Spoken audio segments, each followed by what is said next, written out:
is Overland Orchid. Is Overland, Idaho.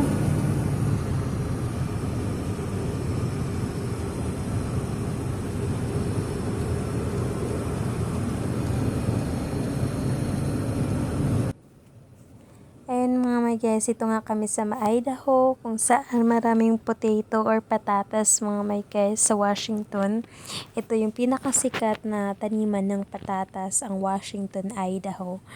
Ayan guys, nagala-gala kami guys.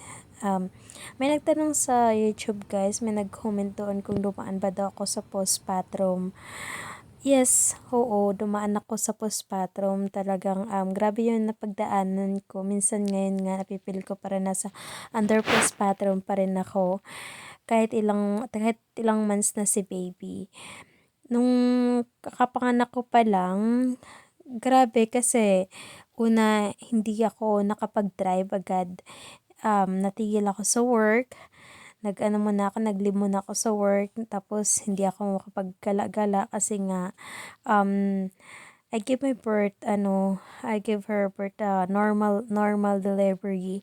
Tapos, ayun, hindi muna ako pinag-drive ng doktor. Pinag-rest muna ako. Tapos, isa pa, hindi ako agad bumalik sa trabaho. Yung leave ko 1 month lang, pero pina-extend ako ng leave. Tapos, isa pa malayo sa family.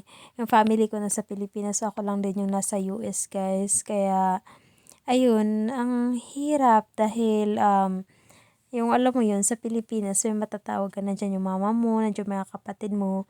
Pero dito kasi, sila independent, talagang matutok talagang maging independent talaga. Kaya ang ginagawa ko, naglilibang ako sa sarili ko para bawas sa stress, ganyan. At ini-help din naman ako ng asawa ko to overcome kasi nga nahihirapan din ako dahil hindi nga ako sanay na na-stuck sa bahay or hindi ako sanay na hindi nag-work. Kaya ayun, minsan kasi pag day off ko, ayan saan-saan pumupunta, lalo pa may sasakyan ako, nakapag-drive ako saan-saan.